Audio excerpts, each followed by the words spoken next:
Corona virus کی وجہ سے پورے ملک کے اندر لاک ڈاؤن ہے، تو اس موقع سے بھرپور فائدہ حاصل کر کے ہمیں ذکر و فکر کی طرف آنا چاہیے۔ قرآن مجید کی تلاوت، کثرت نوافل، قضا شدہ نمازوں کی ادائیگی اور دیگر امور خیر بجا لانے چاہیے۔ اپنے ماں باپ کی صحبت میں بیٹھنا چاہیے، ان کی دعائیں لینی چاہیے، اپنے بچوں کے پاس بیٹھیں، اور بہت سارے اور امور جو ہم اپنی مصروفیات کے باعث پورے نہیں کر پاتے، تو یہ موقع ہے ان کو پورا کرنے کا۔ لیکن اس موقع سے ناجائز فائدہ حاصل کرتے ہوئے بہت سارے لوگ اپنے مکانوں کی چھتوں پہ دھاتی تاروں کے ذریعے پتنگیں اڑانے کے شغل میں مصروف ہیں، تو اس شغل سے خدا را باز آئیے۔ یہ موقع ایک دوسرے کی مدد کرنے کا ہے، نصرت اور اعانت کرنے کا ہے، نہ یہ کہ مکانوں کی چھتوں پہ کھڑے ہو کے آپ خونی کھیل کھیلیں اور دھاتی ڈور کے ذریعے سے لوگوں کے گلے کٹیں اور لوگوں کو نقصان ہو۔ تو اس سے خدا را ہمیں خود بھی باز آنا چاہیے اور اپنے بچوں کو بھی اس سے روکنا چاہیے، ان کی حوصلہ شکنی کرنی چاہیے۔ ویسے بھی علماء نے کہا کہ یہ جو پتنگ کٹتی ہے تو بچے اس کو لوٹنے کے لیے دوڑتے ہیں اس کے پیچھے، تو عمومی طور پہ ہمارے ہاں یہ کہا بھی جاتا ہے کہ میں پتنگیں لوٹ رہا ہوں یا لوٹ کے لایا ہوں، تو شرعاً وہ اس کی ملک نہیں تھی، تو وہ کیسے اس کو اپنے پاس رکھ سکتا ہے؟ تو یہ ایسا گناہ ہے جس کو گناہ نہیں سمجھا جاتا، اور بچپن میں معصوم ذہن پر لوٹ مار کا تصور اس سے ابھرتا ہے، اور آج وہ پتنگ لوٹ کے لایا ہے تو کل بڑا ہو کے بڑا لٹیرا بنے گا۔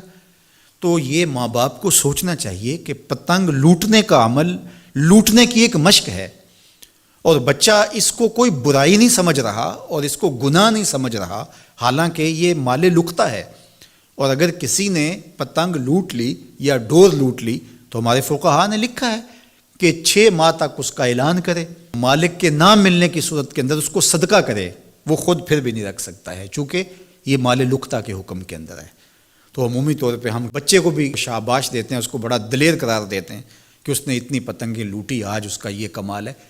تو میاں یہ بچوں کے نفسیات کے اندر لوٹ مار کے تصور کو راسخ کرنے کا ایک ذریعہ ہے پتنگ۔ اس نقطہ نظر کی طرف شاید کبھی کسی کی توجہ نہ گئی ہو، تو اس پہ بھی غور کرنے کی ضرورت ہے۔ میں تو یہ بات کہا کرتا ہوں کہ چلتی ہوئی ٹرالی سے یا ٹرک سے جو بچہ گنا لوٹتا ہے تو اس کو بچے کی بہادری اور فنکاری سمجھا جاتا ہے، لیکن آج جس نے گنا لوٹا ہے تو کل وہ ملک لوٹنے لگے گا، کل وہ اور کچھ بھی لوٹے گا۔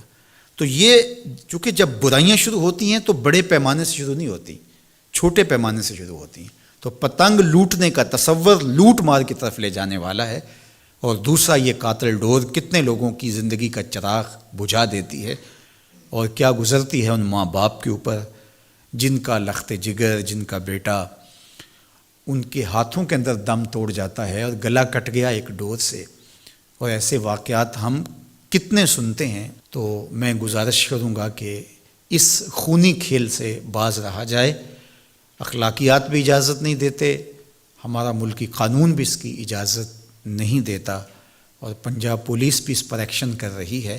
ان کے ساتھ تعاون کیجیے اور اپنے گرد و پیش کے ماحول کی انہیں خبر بھی کیجیے، خود بھی بچیے، اپنی اولادوں کو، بچوں کو بھی اس سے محفوظ رکھیے۔ اللہ آپ کی حفاظت کرے۔ والسلام علیکم ورحمۃ اللہ وبرکاتہ۔